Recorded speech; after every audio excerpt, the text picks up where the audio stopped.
Good morning. So I know I haven't been on here for a while. I've been doing more questions, but I did want to pop on and tell you guys about something that happened yesterday. I was having a really big media day, and I'm going to turn off my ringer so it doesn't interrupt me. I was having a really big media day yesterday, so I recorded a podcast in the morning, and then I recorded a TV show in the afternoon, which is really exciting for me. And while I was there, the TV show is recorded at a local high school, and the high school kids get to participate in the production, which I thought was just amazingly cool. We did not have that at my high school.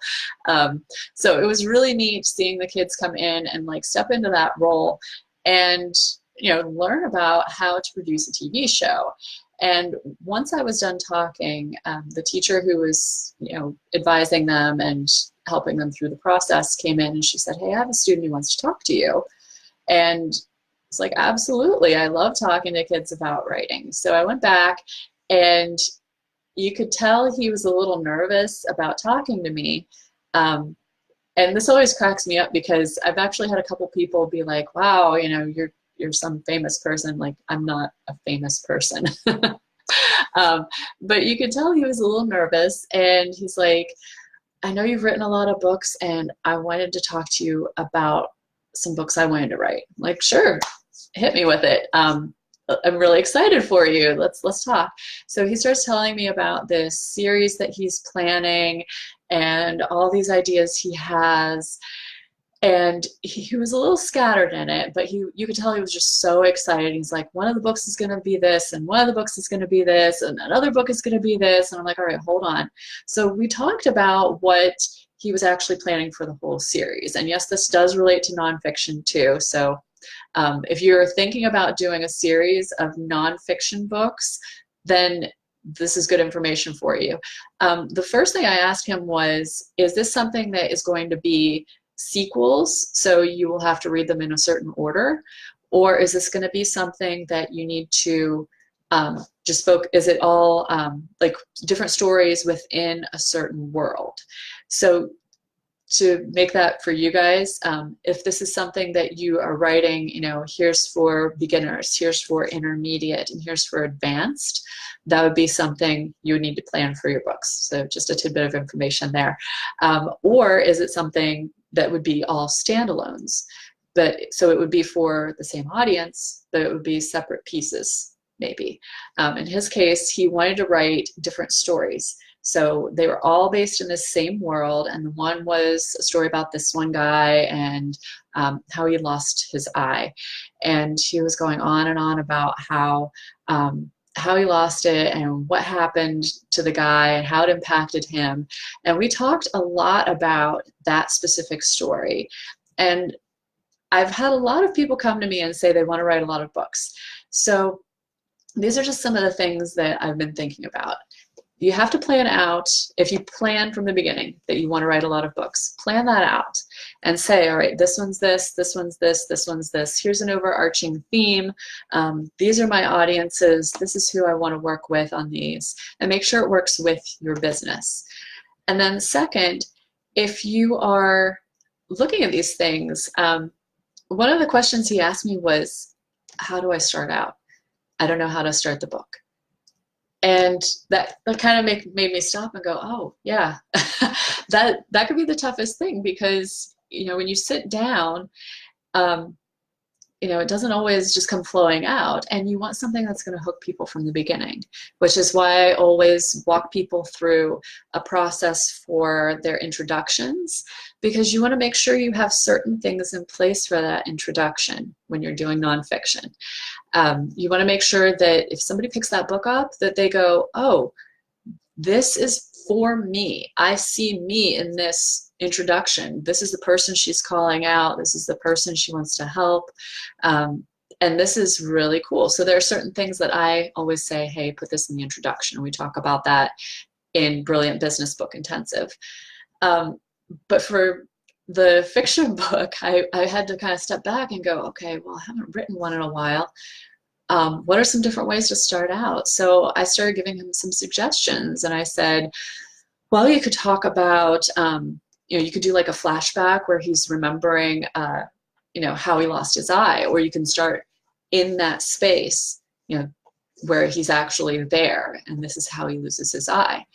You could start with the point right after that, where he's talking about, oh my God, I just lost my eye, what do I do? And he's going through this gigantic trauma. That could be one way of looking at it. And some of these things might help you with your book too, because I know a lot of us want to write about personal stories and things that have happened to us. So if he's looking at it from, okay, this is the injury, or this is the aftermath, or maybe he woke up that morning and had almost forgotten that he lost an eye, because this is something that was there before and now it's not there anymore. So I gave him a lot of different suggestions, and I said, the most important thing to do is sit down and write what feels right for you. So you don't necessarily have to say, oh, she said do this, she said do this. Like, make sure that that works with what you want to do, because if it doesn't work and you feel like you're trying to jam a round peg in a square hole, then it's not going to feel comfortable for you to write. And the point of all of this was, he had the opportunity to talk to somebody who's done this before and who actually coaches people through this. And he easily could have sat there and said, oh my God, she's scary, or, oh, she's not going to talk to me, or she's really old, she doesn't want to talk to a high school kid, or, whatever other stuff. I'm not really old, by the way. Whatever other stuff is going on in our heads, and we're saying, wow, I can't reach out to that person. Wow, I don't know. I just don't feel comfortable with this because they're going to see me a certain way. Make sure you ask, because you never know what that response is going to be.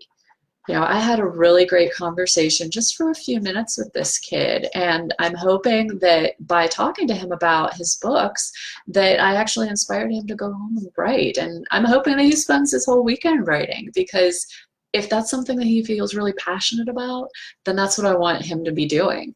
I know when you're in high school, you don't necessarily get to do all the stuff you love. You're required to take certain classes. And it's the same as when you're an adult. Like, my favorite thing is not making 50 meals a day for my kids, but I do it anyway. But I want to make sure that I find the time to, take care of my passion and do what I want to do. So back on the making sure you ask thing, earlier this spring, I was kind of feeling the same way. I'm not sure what the reaction's going to be. Should I go ahead and talk to this person? I have a big ask for them, and I did it. And you know what? It was someone I had met before. It's Darieth Chisholm, and she wrote the foreword for my book that's going to be coming out this spring. So I'm really glad I asked her, because it gave me an opportunity to connect with her. It's given me an opportunity to do a couple things for her that she maybe would not have asked me if she hadn't known that I had an interest in this stuff. So always make sure you ask. I've asked if I could do an author event at a bookstore before. And the funny thing was, I went up to them and said, hey, I was just wondering how I can apply to have a book event here. And she said, oh, you just ask. And that really made me think, like, how much time do we spend sitting here going, I don't know about this. Should I say something? Should I not? Just ask. So if you're working on your book and you get this tug like, hey, I really want to reach out to this person and see if they'll collaborate with me on this. See if maybe they'll be a beta reader. I really want to talk to somebody about having an event at this hotel and get a lot of people there, and that's going to make a lot of noise about this book.